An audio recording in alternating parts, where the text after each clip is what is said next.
Merhabalar, bugün sizlere 1960'larda Earl Brady ve Mira Hindley tarafından işlenen Moose cinayetlerinden bahsedeceğim. Bu tarz videoları beğeniyorsanız abone olmayı unutmayın. Earl Brady ve Mira Hindley, 1960'larda İngiltere'de işlenen bir dizi korkunç suçtan sorumlu iki suç ortağıydı. Brady ve Hindley, genellikle genç kızları hedef alan bir dizi cinayet işledi. Brady, 1938'de İskoçya'da doğdu. Çocukluğunda okulda başarısızlık yaşadı ve suç işleme eğilimleri gösterdi. Genç yaşta birkaç kez hırsızlık yaptığı için hapis cezası aldı. Ardından Manchester'da dergi satıcılığı yaptı ve burada Mira Hindley ile tanıştı. Hindley, 1942'de İngiltere'de doğdu. Genç yaşta ailesiyle birlikte Manchester'a taşındı.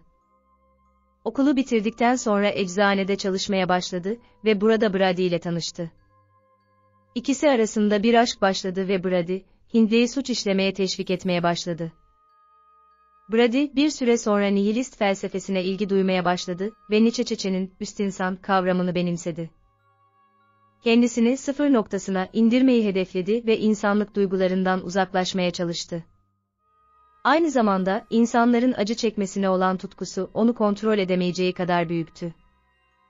İşledikleri cinayetlerde Earl Brady ve Mira Hindley, kurbanlarına oldukça vahşi ve acımasızca davrandılar. 1963 yılında bu acımasız cinayetler başladı. Öldürülen kurbanlar Pauline Reade, 12 Temmuz 1963 tarihinde öldürüldü. Çift, Reade'de bir bahaneyle kandırarak arabalarını aldılar ve Moose adlı bölgeye götürdüler. Burada Reade'de işkence edip boğarak öldürdüler. John Kilbride, 23 Kasım 1963 tarihinde öldürüldü. Çift, Kilbride'yi ilk olarak bir bahaneyle kandırarak araçlarını aldılar. Daha sonra Moose adlı bölgeye götürerek, burada Kilbride'ye cinsel istismarda bulundular ve ardından onu boğarak öldürdüler. Kate Bennett, 16 Haziran 1964 tarihinde öldürüldü. Brady ve Hindley, Bennett'i kandırarak arabalarını aldılar ve Moose adlı bölgeye götürdüler. Burada Bennett'i öldürdüler ve cesedini gömmek için bir yere götürdüler. Ancak Bennett'in cesedi hala bulunamadı ve ailesi, yıllarca onun nerede olduğunu öğrenmeye çalıştı. Leslie Andoni, 26 Aralık 1964 tarihinde öldürüldü. Çift, Donnie'yi bir Luna Park'ta kandırarak arabalarını aldılar. Daha sonra onu bir eve götürerek, burada işkence ettiler ve çıplak bir şekilde fotoğraflarını çektiler. Sonrasında Donnie'yi boğarak öldürdüler. Edward Evans, 6 Ekim 1965 tarihinde öldürüldü. Brady, Evans'ı kiralık bir evde kafatası şekilli bir çekiçle öldürdü. Hindley de cinayete katıldı ve daha sonra polise teslim oldu. Brady ve Hindley, 1965 yılında son cinayetlerini işledikten sonra, bir başka suçtan dolayı tutuklandılar ve sorgulandılar. Bu sırada, Hindley'nin kardeşi Earl Brady'nin evinde, bir şüpheli paket bulundu ve polis bu paketi incelemek için eve gitmek istedi. Earl Brady, evinde polislere eşlik etmek istedi ve eve geldiklerinde, paketin içinde bir silah ve mermiler olduğu ortaya çıktı. Ayrıca, Hindley'nin evinde bir kaçırılma notu da bulundu. Polis, bu notun, Donnie'nin kaçırılmasıyla ilgili olduğuna inandı ve Brady ve Hindley'i soruşturmaya alındı. Polis aynı evde yaptığı aramada, kurbanların cesetlerinin Moose adlı bir bölgede gömülü olduğunu öğrendi. Soruşturma sırasında, Hindley, cinayetlere yardım ettiğini itiraf etti ve polis, Brady ve Hindley'nin son cinayetlerinde kullanılan malzemeleri ve cesetleri sakladıkları yerleri buldu. Sonunda, Brady ve Hindley, bir dizi cinayetten suçlu bulundu ve ömür boyu hapis cezasına çarptırıldı. Hem Hindley hem de Brady, Nisan 1966'da Chester'daki duruşmalarında suçsuz olduklarını iddia ettiler. Ancak o zamanlar 28 yaşında olan Brady, Edward Evans, Leslie Andoni ve John Kilbride'yi öldürdüğü için aynı anda 3 müebbet hapis cezasına çarptırıldı. Hindley, Kilbride cinayetinde suç ortağı olarak 2 müebbet artı 7 yıl hapis cezasına çarptırıldı. Çift, 1965'ten daha önce idam cezası kaldırıldığı için ölüm cezasından kıl payı kurtuldu.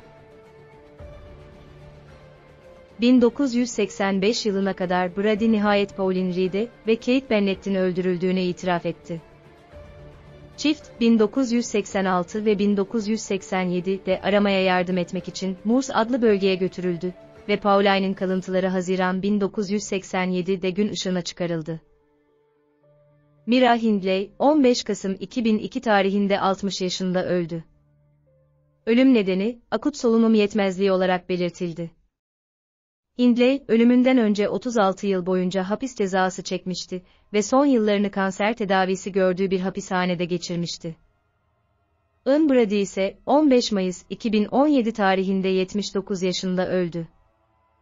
Ölüm nedeni, akciğer hastalığı ve kalp yetmezliği olarak belirtildi. Brady, ölümünden önce 51 yıl boyunca hapis cezası çekmişti ve son yıllarını aşırı güvenlikli bir psikiyatri hastanesinde geçirmişti.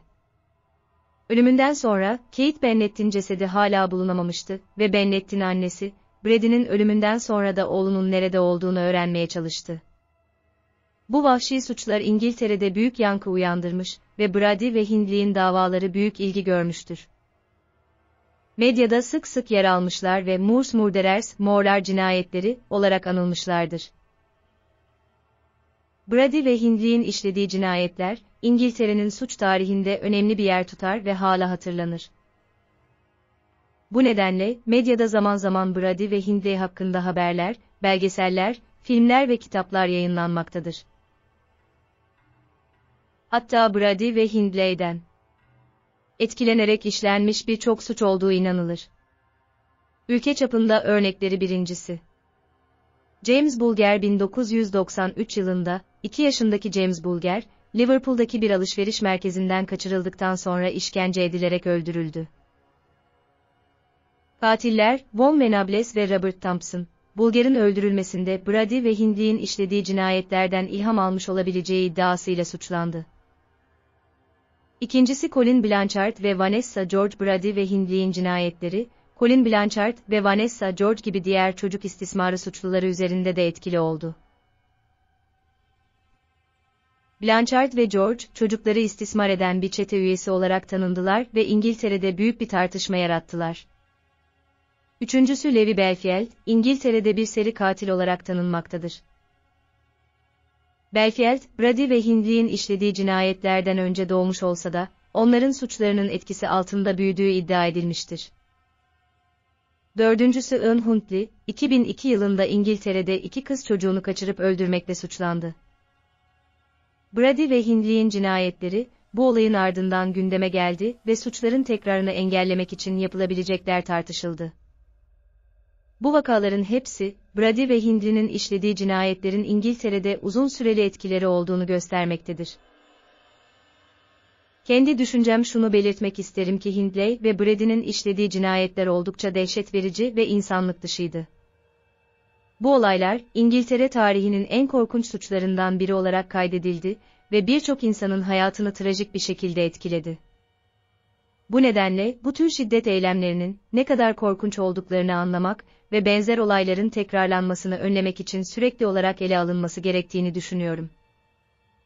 Evet, bir davanın daha sonuna geldik. Sizlerin bu konu hakkında düşünceleriniz nelerdir?